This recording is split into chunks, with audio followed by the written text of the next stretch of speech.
D'abord, ce que je voudrais vous dire, par rapport à l'engouement dont vous parlez, vous-même vous voyez l'effervescence qu'il y a autour de ce salon, où tout le monde veut vraiment venir goûter au chocolat. Mais le chocolat est issu des plantations, parce que les productions que nous avons, ce sont ces productions-là qui sont acheminées vers l'Europe en vue de leur transformation pour atteindre le niveau de chocolat. Donc c'est dire que l'engouement suscité par ce salon est assez révélatrice de ce que les populations donc adhèrent, et les consommateurs surtout, adhèrent donc à la politique du chocolat. Maintenant, vous dites, est-ce que les enfants, quand ils vont à l'école, ils reviennent et vont travailler dans les champs? C'est ça. Bon, c'est tout à fait... Donc, moi, je suis planteur de cacao. Oui. Mais à l'époque, quand on était au collège, quand on revenait de l'école, au champ, pour qu'ils nous apprennent comment on plante le cacao, comment on nettoie la plantation de cacao, mais cela ne veut pas dire que nous étions des esclaves de nos productions. Oui, c'est ce que d'autres font croire. Mais nous, pour aller à l'école, pour devenir fonctionnaire, il faut aller à l'école. Pour devenir pilote, il faut apprendre à piloter. Pour devenir planteur, il faut apprendre à être planteur. Ce n'est pas quand tu vas être adulte que tu vas apprendre à être planteur. Donc même dans nos écoles aujourd'hui, il faut qu'on apprenne aux élèves comment on travaille au champ. Et je crois que ça, c'est cette nouvelle politique-là qui doit nous permettre d'avoir beaucoup de fèves de cacao, à l'image de celle que vous avez ici. C'est ça qui va nous permettre également d'avoir du bon chocolat. Parce que si la main-d'œuvre est vieillissante, c'est sûr qu'à un moment donné, on ne va plus parler de cacao. Donc il faut initier les jeunes à la plantation de cacao, à la production de cacao. Oui, justement, c'est pour ça que nous sommes là. Il faut parcourir tous ces stands. Vous allez voir que c'est à coût de plusieurs euros qu'on paye le kilogramme de chocolat.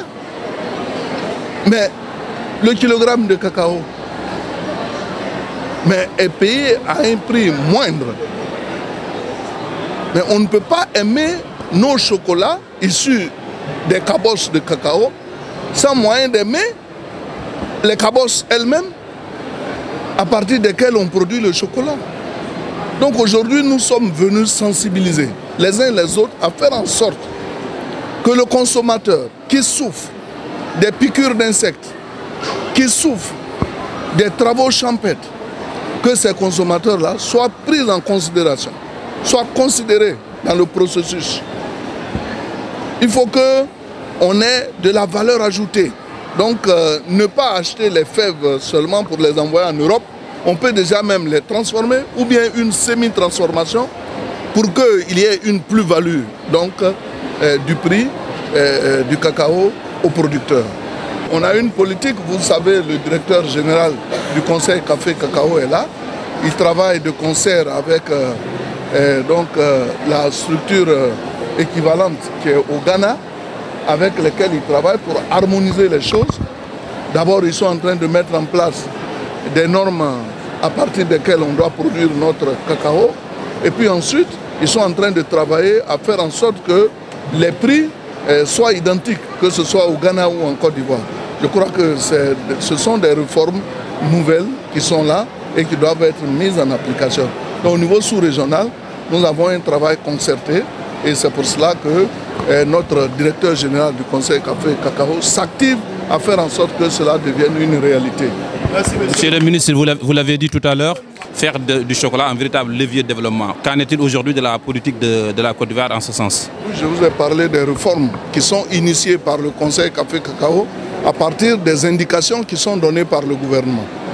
Et aujourd'hui, plus que jamais, le cacao fait partie de notre économie. Et donc nous ne pouvons pas tourner dos à cette production. C'est pour cela que de plus en plus, vous allez voir que les plantations prennent de l'ampleur. Mais le tout, ce n'est pas seulement de produire.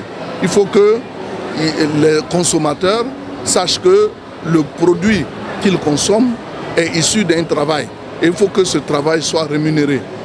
Donc nous disons aux chocolatiers de faire des efforts pour que leurs usines soient alimentées en production cacaoyère, mais il faut aussi qu'ils tiennent compte de ceux qui produisent. Voilà. Merci. Merci.